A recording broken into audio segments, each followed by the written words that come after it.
வேலூருக்கு TVK தமிழக வெத்துவெட்டு கழக தலைவர் அந்த நடிகர் தற்குறி அந்த போக்கிரி பொறுக்கி அந்த விஜய் வந்தான். ஏன்னா அவனெல்லாம் அப்படிதான் பேசணும். ஒரு முதலமைச்சர் சிஎம் மரியாதை இல்லாத பேசும்போது அந்த புறம்போக்கு பையன் விஜய்க்கு அந்த ஜாடு மாடு பாடுகா லக்காடி பாடுஸ் பையன் அந்த குடிகாரம் பொம்பளை பொறிக்க அந்த விஜய்க்கு எல்லாம் மரியாதை தரணுன்ற அவசியம் எனக்கு கிடையாது.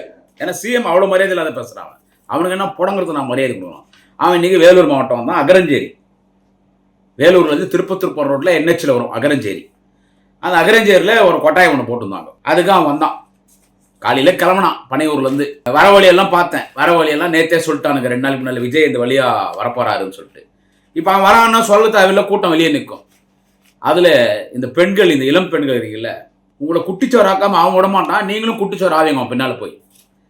அந்த 2 வீலரில் இந்த பெண்கள் சகோதரிகள் அவன் பின்னால் போய் அப்படியே கீழே விழுறாங்க. அவன் என்னோட கண்டுக்காம வண்டியில் போயினே இருக்கிறான். அவன் 42 பேர், டோட்டலாக 55 பேர் சாகடிச்சுக்கிறான் விஜய். கரூரில் அட் டைமில் 42 பேர் அடிச்சு காலி பண்ணான். அவன் யாருன்னா எட்டியா பார்க்க போனான். அப்படியே அந்த பொண்ணுங்கெல்லாம் கீழே விழுறாங்க, எல்லாம் காலேஜ் படிக்கிற பொண்ணுங்க. அதில் ஒரு பொண்ணுகிட்ட ஒரு யூடியூப் சேனலில் கேட்குறாங்க, நீ விஜய் ஓட்டு போட போறியா? இல்லை, நான் விஜய்க்கு போட மாட்டேன்.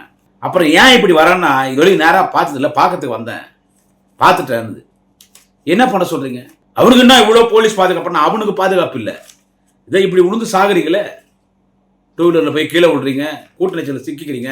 அவங்ககிட்ட இருந்து உங்களை காப்பாற்றுறதுக்கு, பொதுமக்கள் உயிரை காப்பாற்ற தான் போலீஸ் போட்டிருக்கு. அவன் ஒன்றும் அவ்வளோ கிடையாது. யாரு? அவன் விஜய் அந்த பொறுக்கினாயே வந்த உடனே அந்த வழக்கமாக அந்த சுத்ரா டிராவல்ஸ் பஸ்ஸில் ஏறணும். அவன் பக்கத்து ஊரில் பேசுறதெல்லாம் நான் பேசுகிறேன். அவன் வேலூர் மாவட்டத்தில் பேசுறதுனால நான் இந்த பதிவு